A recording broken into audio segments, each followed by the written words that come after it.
Vamos a hablar con una psicóloga, Evelyn González. Evelyn González se integra al equipo de Enfoque Matinal ahora 2 veces al mes. Aquí la verán, ¿no, Evelyn? Hola.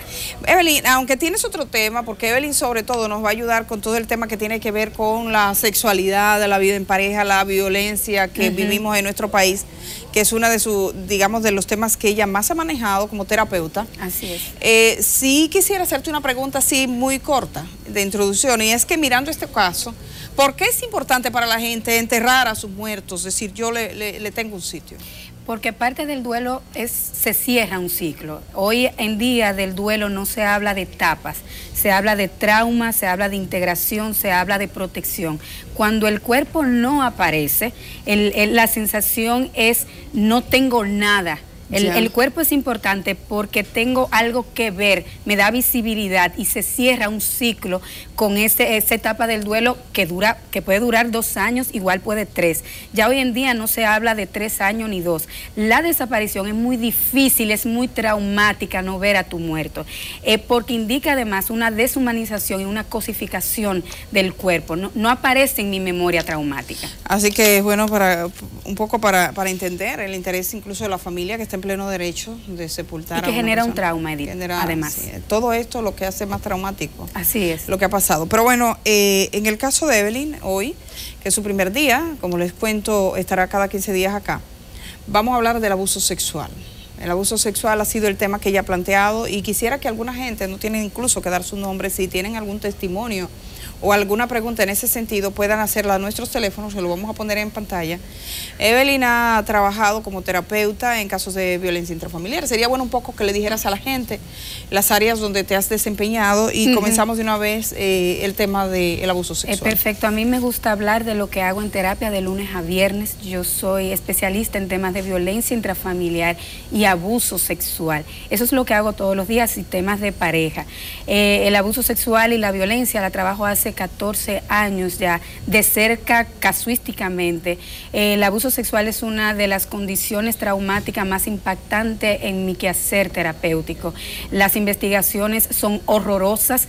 Tengo que decir de inmediato que en estos 14 años lo más importante y alarmante para mí es que el 40% de agresores sexuales son los padres. ¿Son biológicos? Padres? No son padrastros. Incestos. Incestos. Entonces, claro, había el mito, todo el mito de que las mujeres se quedaban, porque muchas veces hay un cuadro de violencia intrafamiliar al mismo tiempo. Entonces, Jorge Baroudi habla de violencia intrafamiliar y de abuso sexual intrafamiliar, ¿no? Entonces, si además de la violencia intrafamiliar que vive esta mujer con un agresor, encima la niña o el niño es víctima de incesto, cuando además ella se preparaba para dejar a este hombre y se daba una ley del silencio porque se suponía que si yo me casaba con otro hombre, era ese otro hombre que me iba a abusar a mis hijas y a mis hijos. El mito ya se descubrió. El 40% es de padres a hijas e hijos. Tengo que siempre respetar a todas las mujeres, niños que me han dado el testimonio, sobre todo una que tengo ahora en la cabeza,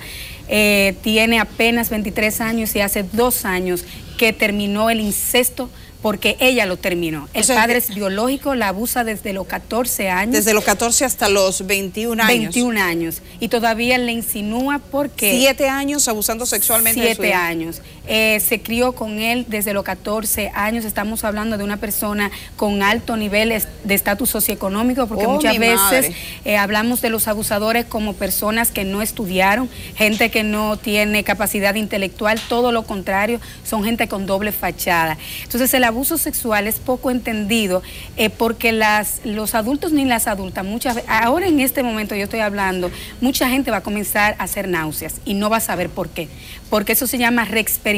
En la medida en que yo voy hablando del abuso sexual, va a reexperimentar. Quiero hacer hincapié que el abuso sexual es una herida al ser, a la sensación de seguridad personal. A tu integridad. A mi integridad. Nadie entra a mi ser más que el abuso sexual y la daña por muchos años y por mucho tiempo, porque en el abuso sexual tenemos que tomar en cuenta la edad de la persona que fue abusada, tenemos que tomar en cuenta la autoridad de quien abusa, tenemos que tomar en cuenta en qué contexto se dio el abuso sexual, y ahí para las adultas y adultos que nos están viendo, que sobre todo sienten una culpabilidad intensa. Vamos a explicar las fases del abuso sexual. Primero está la seducción. El abusador generalmente es de un ambiente conocido y de alto nivel de confianza. Okay. Primera fase que se rompe, la confianza. Gente cree que es desconocido. Cuídate de lo desconocido. Sí, es del conocido que hay que proteger. Es del conocido, porque de hecho las violaciones, que es como le llaman la gente, violaciones, que es más un términos jurídicamente que se contradicen, pero el abuso sexual es lo mismo que una violación. La violación que es a fuerza es más fácil porque es un desconocido y yo puedo irle a poner una denuncia, pero es este elemento de seducción que transgrede mi confianza, que me siente en las piernas, este tío, este papá, este padrastro, este compadre, este hermano, que es un hermano mayor, puede ser que me siente en las piernas, que me saca la lengua, que me da regalos. Esa es la primera etapa de seducción. La seducción entonces rompe el sistema de confianza, que es una de las bases para yo creer en la gente y poder relacionarme. Número 2, está la fase de la instauración del abuso sexual. La instauración del abuso sexual, la gente cree que siempre es penetración. Muchos de mis pacientes y muchas de mis pacientes no han sido penetradas. Le han sacado la lengua, le hacen relatos sexuales. Mira qué buenos están tus senos para hacerte tal y cual cosa, le enseñan relatos, le ponen pornografía, le ponen las manos en sus genitales, hay sexo oral, bidireccional, la ponen a ella, la ponen a él, o se lo hacen a los niños, sexo anal, exhibicionismo. Aquí es muy común que los padres vean pornografía delante de los hijos e hijas. Da igual que sea por activamente o por omisión, es abuso igual. Cuando te has encontrado en 14 años de trabajar con este tipo de pacientes, la gente que llega a tu consultorio, una chica que ha sido abusada, ¿llega por iniciativa propia o porque otra gente le alienta? ¿En qué momento esa persona que ha sido víctima de abuso sexual decide buscar ayuda? Realmente los abusos sexuales, por lo general la gente es muy abandónica y no va a terapia. Este programa es muy probable que levante a mucha gente a querer ir a terapia. Van por otra cosa. Van porque tienen un problema de pareja. Y es el profesional especialista que explora el proceso y descubre un abuso sexual. Por ejemplo, yo soy sexóloga, que yo encontraba que trabajando disfunciones sexuales, por ejemplo, una anorgasmia o un bajo deseo sexual. Bueno, a mí me enseñaron en la maestría a poner tareas puntuales. Cuando yo le ponía tarea, la mujer hacía náuseas o el cuerpo le temblaba porque estaba reexperimentando el trauma. Porque el abuso sexual es un trauma. ¿Y qué es un trauma? Algo que desborda mis recursos de protección. Entonces, además, Edith, volviendo a las etapas, se instaura la ley del silencio. El agresor sabe muy bien instaurar la ley del silencio. Claro, vienen las amenazas. Los papás usan mucho, el ginecólogo me mandó a revisarte. Esa palabra. Sí, a un adolescente. El psicólogo me mandó a revisarte, también te tengo que enseñar cómo hacer el amor. Hay algunas madres también registradas como abusadoras sexuales, son muy pocas. O que se hacen de la vista gorda. También se hacen de la vista gorda porque muchas veces se está repitiendo su propia historia. Tenemos una llamada telefónica en línea, conversamos con Evelyn González, que hoy se integra a este programa para ayudarnos a entender estos temas. Muy buenos días. Buenos días, licenciada. Buenos días, Edith. Buenos días, cuéntenos su pregunta. Yo quiero saber cuáles son las formas como un padre se puede dar cuenta cuando un hijo está abusado sexualmente o una hija. ¿Cuáles son los indicios que dan los adolescentes, los menores, para saber si está... Perfecto, muchas gracias. Excelente pregunta. Mira, no siempre es fácil verlo, pero un niño o una niña aislada que no quiere socializar, las náuseas son muy importantes. Al niño o niña víctima de abuso no se le quita una gastritis y el padre y la madre siempre la llevan al gastro y le ponen una medicación y no sabe de lo que es. No habla del asunto, no quiere ir donde esa persona, no se le quiere acercar. Aquí, ojo importante, no acerquemos de forma obligatoria a las niñas y a los niños, por favor. Si te rechaza un adulto, ya no lo acerques. Y aunque no fuera por temas de abuso, si yo como persona no quiero saludar a alguien, que me dejen en paz y tranquila. Besa tío. No lo tiene que besar. Los niños no tienen por qué besar, no tienen por qué abrazar de forma obligatoria. Pero además de eso, recuerden que el abuso no siempre es por la fuerza.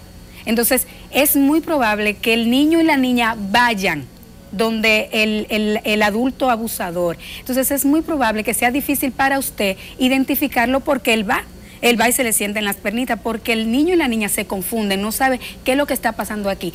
Que ha habido un común denominador en mis pacientes. Ellos dicen, siempre hay una experiencia de que algo malo está pasando. Pero la niña y el niño, si no están bien educados sexualmente, y aquí es un tema importante, de educación sexual, y la educación sexual en todos lados se dice. Y la educación sexual no es solo enseñarle el genital, es quién toca y quién no toca el cuerpo. ¿Quién tiene derecho? ¿Quién tiene derecho sobre tu cuerpo? Entonces, un indicio importante es el aislamiento, la agresividad, el no querer jugar con pares, el no querer ir donde ese adulto. Importantes esas señales. Recibimos la última llamada. Buenos días. Sí, buenos días. Diga usted. Sí. Buenos días. Buenos días. Su pregunta, por favor, está en el aire. Yo quiero explicar algo que la doctora olvidó, y es que la mayoría de veces quien le está hablando ahora es un abogado que maneja casos de familia. ¿Tú sabes qué es lo que está sucediendo con la mayoría de abusos y violaciones de menores? Que los padres algunas veces tienen compromisos con el violador y tiene que denunciar por ante los organismos correspondientes de que su niña ha estado siendo violada por esa persona. Tienen compromiso económico con ese señor y temen de que cualquier situación vaya en su contra. Está bien, muchas gracias. Realmente al que le sucede eso debe denunciarlo independientemente de lo que pueda suceder, porque para eso es que están los organismos de corrección y sometimiento de sus casos. Muchísimas gracias por la llamada. Sí. Lo de la parte económica que juega un rol, yo recuerdo haber entrevistado a algunas familias, incluso hombres agresores, fue en Pedernales, que me denunció una organización no gubernamental, que habían familias negociando a sus hijas, o sea, si el hombre tenía una relación, porque aquí también el abuso sexual acapara de hombres de 60 años con muchachita de 12, y nos parece que eso es normal, eso es abuso. Así es. Y entonces cuando el papá iba a reclamar, lo que hacía el otro es que le daba un pedazo de tierra, y entonces cambiaban a la hija por la tierra. Ese tipo de negociación, y obviamente él se está poniendo en el escenario donde el agresor no es el padre, sino un tercero que está dando algún tipo de beneficio económico en la casa. Siempre hay, en temas de abuso siempre habrá complicidad de todo tipo. El factor económico es uno más, pero está también el poder y la autoridad que ejerce ese abusador, aparte del dinero. El dinero compra muchas cosas, pero igual las relaciones de poder compran más. Sí. Entonces, aquello de, yo creo que te dije alguna vez, yo me crié en un pueblo, era muy común ver niñas de 15 años que estaban siendo prostituidas por adultos. Quienes más cómplices son los adultos y las adultas, independientemente del factor dinero, porque a las mujeres siempre se le vende, a los niños también, pero es diferente. Hoy en día, por ejemplo, en los grupos homosexuales también se venden a los niños. Entonces, los abusos no son fáciles de denunciar, Edith, porque hay complicidad económica, psicológica, vergüenza, culpa, no se sabe actuar, no se tienen las informaciones, la persona abusada, y aquí fuera del abuso extrafamiliar, pregúntale a una abusada cómo denuncia a su padre, cómo denuncia al tío, si lo ve todos los días. Y siente que va a destruir la familia porque le han dicho. Es que entra en crisis la familia. Y encima de eso, importante, la credibilidad al niño y la niña y al adulto inclusive, baja muchísimo. A la primera persona que cuestiona no es al abusador. Al abusador siempre se le busca una enfermedad mental. Eso lo estamos viendo con los casos de sacerdotes pedófilos. Sí, sí. Todavía el Papa ahora ha tenido que confrontar. Aquí tenemos varios casos que lo podemos tratar luego. Exacto. Evelyn, gracias por estar aquí esta mañana. ¿Cómo te encontramos en redes sociales? Por Evelyn González, así mismo. Evelyn González, psicóloga clínica, le damos la bienvenida. Ustedes ven con ella, vamos a entender muchísimo. Yo creo que esta sección con Evelyn es de mucha utilidad. Estamos viviendo muchos casos de violencia, de abuso, y es importante que la gente tenga ese recurso. Así que ya ustedes lo saben. Ustedes cuentan de hoy en 15, como dice la gente cuando espera un pago.